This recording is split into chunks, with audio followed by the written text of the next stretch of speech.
Assalamualaikum warahmatullahi wabarakatuh. Pada kesempatan kali ini, kami dari kelompok 5 akan mempresentasikan presentasi kami yang berjudulkan Organisasi Manajemen Perawatan. Adapun anggota kelompok ini, yaitu yang pertama saya, Rizky Ibnu Bicayono, lalu ada Olivia Sihite, dan Irfan Hanifah. Adapun pokok bahasan pada presentasi kali ini yaitu yang pertama ada organisasi, yang kedua ada konsep organisasi, selanjutnya ada pengorganisasian, macam organisasi pemeliharaan, dan bagian umum. Langsung ke pokok bahasan yang pertama yaitu organisasi. Kebutuhan akan pemeliharaan, melindungi aset dan menjamin kelancaran proses produksi sudah tidak dapat dipertanyakan lagi. Tetapi hak, kewajiban, dan tanggung jawab yang perlu diberikan dan ketepatan penempatan di mana sebaiknya ditempatkan bagian pemeliharaan dalam suatu organisasi merupakan hal yang baru untuk dipelajari, di mana manajemen departemen pemeliharaan harus mempunyai wewenang dan jabatan setara dengan penjualan, administrasi, produksi, dan lainnya, seperti yang disampaikan pada bagan, sehingga mampu menekan biaya dan memaksimalkan keuntungan secara keseluruhan. Kurangnya pengertian dan pengalaman pemeliharaan di antara orang proyek sering merendahkan aspek pemeliharaan dalam proses pengadaan, mengakibatkan produksi dan pemeliharaan tidak dapat mengejar target saat pengoperasiannya. Pokok bahasan yang kedua itu konsep organisasi, di mana dalam pokok bahasan ini kita akan membahas ciri umum, bagian organisasi, pembagian umum, dan garis wewenang, serta koordinasi dan informasi.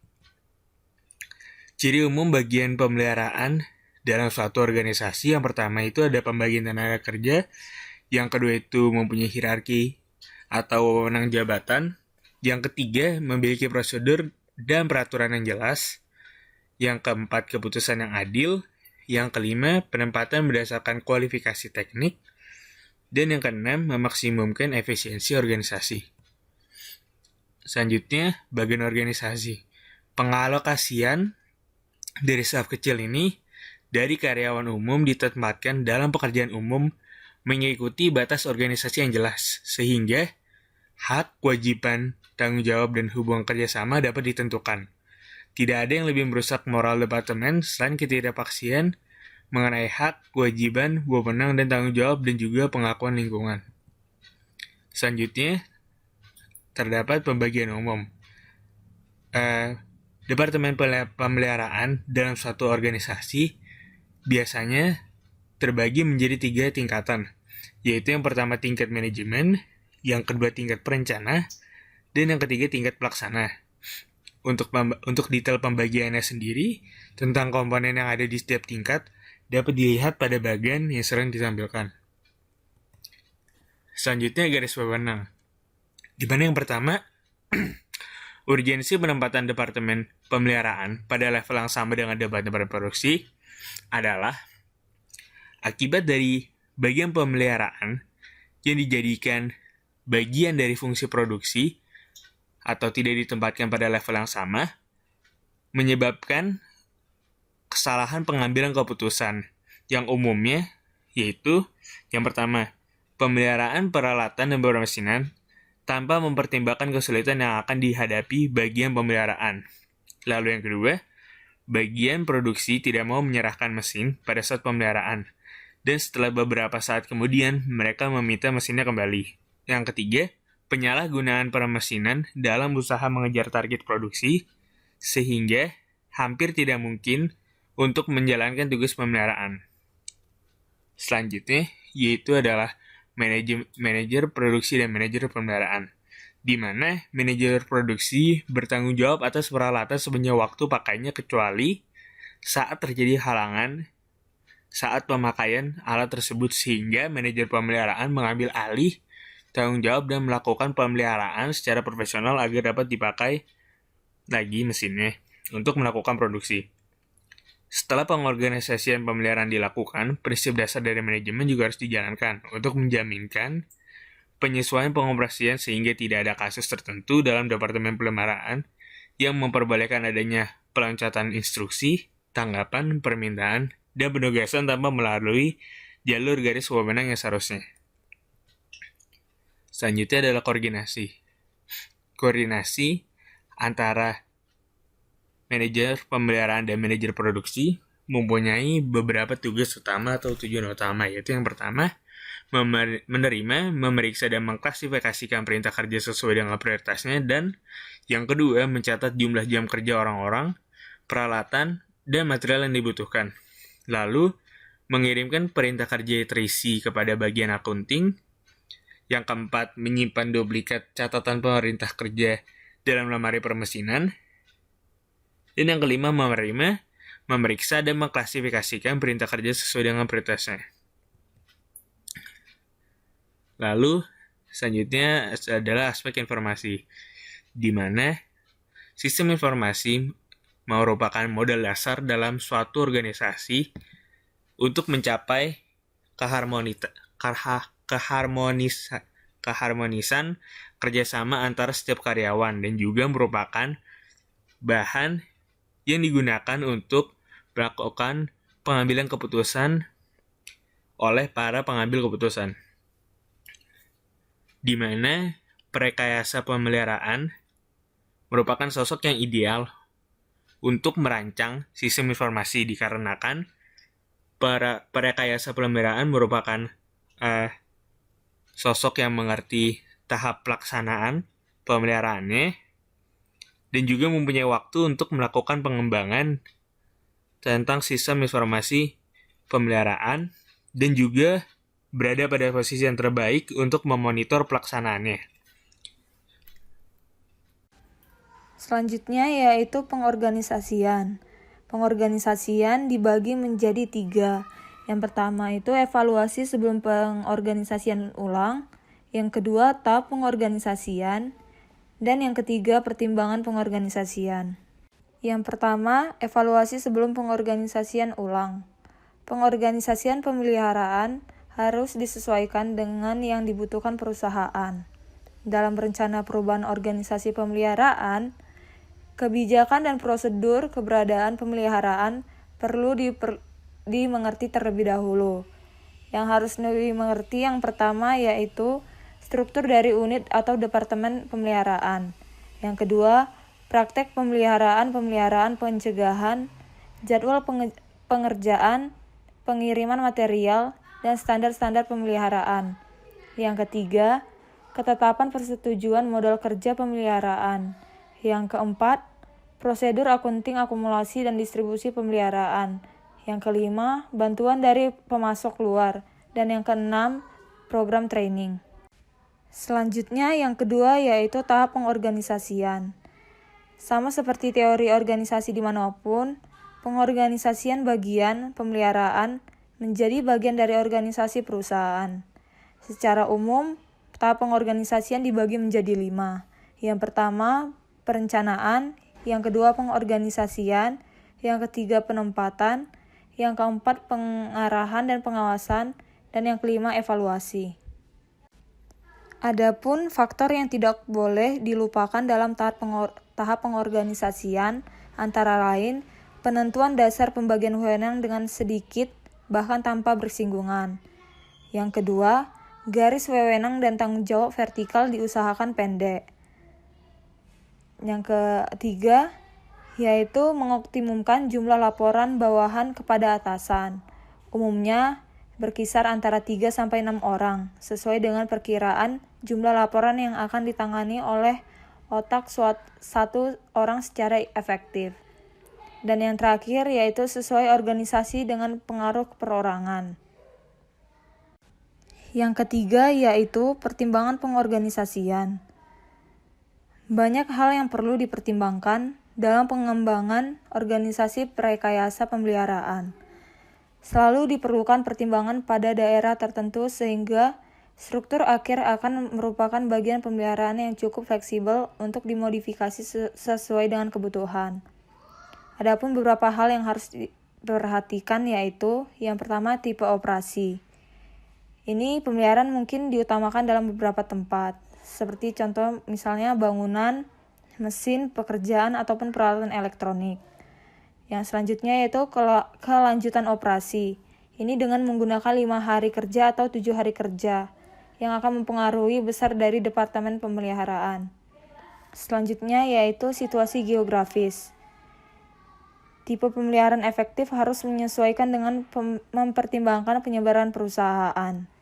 Yang keempat, banyak perusahaan. Besarnya perusahaan akan memerlukan banyaknya karyawan yang dibutuhkan. Perlu dipertimbangkan jumlah penyelia yang dibutuhkan. Yang kelima, jangkauan Departemen Pemeliharaan. Nah, ini ditunjukkan pada kebijaksanaan manajemen. Departemen perlu membentuk lebih banyak pembagian sehingga membutuhkan lebih banyak penyelia. Semakin kecil perluasan Departemen Pemeliharaan yang dibuat, maka semakin dangkal organisasi yang dibutuhkan. Nah, dan yang terakhir, perumusan pelatihan dan kemampuan kerja. Ini perlu dipertimbangkan saat pengorganisasian dan disesuaikan dengan kebutuhan dan kepadatan pengawasan. Pada daerah pedesaan, di mana terdapat keterbatasan keahlian, pengawasan ketat perlu dilakukan pada semua tingkatan pekerjaan dan perlu sering dilakukan pelatihan. Yang keempat, macam organisasi pemeliharaan. Nah, macam-macam organisasi pemeliharaan ini dibagi menjadi 2 bagian. Yang pertama yaitu ada organisasi pemeliharaan secara sentralisasi dan organisasi pemeliharaan secara desentralisasi. Yang pertama, organisasi pemeliharaan secara sentralisasi. Nah, adapun karakteristik dari organisasi pemeliharaan sentral ini adalah aktivitas pemeliharaan dalam unit pemeliharaan menyerupai prinsip organisasi dan mempunyai status yang sama seperti departemen produksi. Nah, dapat kita lihat pada layar, ini merupakan contoh dari organisasi pemeliharaan sentral.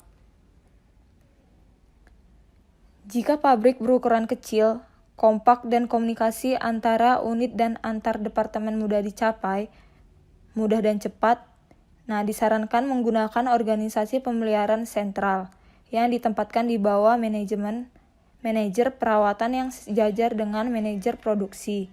Dan mereka sama-sama memberikan laporannya pada manajer puncak yang mana bertanggung jawab pada seluruh fungsi pada perusahaan. Nah, dalam keadaan ini, sistem perhitungan harus jelas dan dipelihara. Dan perpindahan tanggung jawab sementara harus ditentukan dengan jelas oleh pihak manajemen selama pengoperasiannya dilakukan. Yang kedua yaitu organisasi desentralisasi. Karakteristik dari organisasi pemeliharaan desentralisasi ini adalah aktivitas pemeliharaan dibagi menjadi seksi-seksi yang menjadi bagian dari unit produksi. Nah, ini dapat kita lihat pada layar, merupakan contoh dari penggambaran organisasi pemeliharaan desentralisasi. Jika perusahaan atau pabrik menempati lokasi yang luas, sehingga komunikasi antar unit menjadi sulit, maka disarankan menggunakan sistem organisasi desentralisasi. Nah, ini akan menjadikan terpisahnya pengaturan pemeliharaan dari setiap unitnya. Organisasi pemeliharaan pada setiap unit itu dikontrol langsung dari administrasi kontrol produksi. Dalam kasus ini disarankan harus dipunyai penggantian perhatian pada eksekutif, produksi, dan pemeliharaan. Kepala produksi dapat diseleksi dari jalur produksi maupun dari jalur pemeliharaan, tergantung dari senioritas ataupun orang yang cocok dengan spesifikasi pekerjaan. Nah, kadang-kadang juga unit grup pemeliharaan terlalu kaku dan tidak mau melakukan penyesuaian dalam fungsi penyimpanan atau inventory. Akibatnya, penghematan waktu dengan mendekatkan pekerja pada tempat kerja menjadi percuma karena terjadi pemborosan waktu dalam perjalanan pemindahan material atau suku cadang. Nah, yang selanjutnya kita akan masuk ke keuntungan dan kerugian. Nah, yang pertama kita lihat dari keuntungan dan kerugian dari pemeliharaan sentralisasi. Yang pertama yaitu fleksibel dalam menempatkan karyawan dengan keahlian yang berbeda. Lalu Yang kedua, karyawan pemeliharaan dapat diperoleh dari karyawan produksi. Selanjutnya, dapat menggunakan jumlah karyawan yang mampu menangani pekerjaan. Dan yang terakhir, perhitungan akuntansi sentral untuk seluruh biaya pemeliharaan. Nah, yang kedua kita bisa melihat nih, di sini terdapat ada keuntungan dan kerugian dalam pemeliharaan desentralisasi. Yang pertama itu kemudahan dalam kelangsungan penggantian giliran kerja. Yang kedua, karyawan pemeliharaan terbiasa dengan jadwal produksi. Yang ketiga, penyesuaian pelatihan perekayasaan dapat lebih mudah. Dan yang terakhir, penghematan waktu perjalanan pada perjalanan, pengadaan, peralatan, dan penerimaan instruksi. Oke, next. Nah, selanjutnya di sini kita masuk di rencana kombinasi. Nah, rencana kombinasi ini sangat terkait dengan dua posisi, yaitu manajer pemeliharaan dan manajer produksi. Nah, sebuah organisasi itu membutuhkan manajer produksi yang memiliki hak dan kewajibannya, akan tapi hak dan kewajibannya itu dibatasi dengan pemeliharaan yang ditentukan oleh manajer pemeliharaan. Nah, manajer produksi dan manajer pemeliharaan harus mempunyai wewenang yang sama dalam organisasi semacam ini agar dapat tercapai kerjasama yang harmonis. Nah, dalam suatu perusahaan ini, keuntungan dan kerugian sistem tergantung dari kombinasi sistem pemeliharaan. Nah, dalam pemeliharaan bertanggung jawab pada jalur proses, pelayanan utama, peralatan bangunan, dan lain-lain harus jelas diterangkan pada setiap grup. Makanya di dalam perusahaan ini manajer pemeliharaan dan manajer produksi harus saling bekerja sama dengan baik, karena bisa dilihat di bawah ini, kesuksesan rencana kombinasi ini bergantung pada kerjasama dan pembagian kerja yang baik. Next. Nah, yang selanjutnya itu bagian umum organisasi.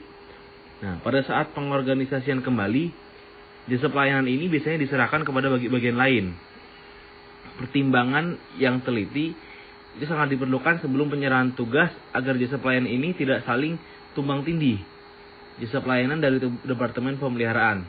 Nah, di sini sudah terdapat nih beberapa fungsi pelayanan umum perusahaan yang bukan bagian fungsi pemeliharaan, akan tetapi terkadang akan menjadi tanggung jawab dari manajer pemeliharaan, antara lain gudang pemeliharaan, keselamatan kerja, pabrik produksi, jasa pengangkutan, pelayanan pengiriman surat atau pesan, dan lain-lain yang sudah tertera di PPT. Next. Nah, karena sudah sampai di slide ini, mungkin cukup sekian dari kelompok kami. Bila ada salahnya mohon maaf. Wassalamualaikum warahmatullahi wabarakatuh.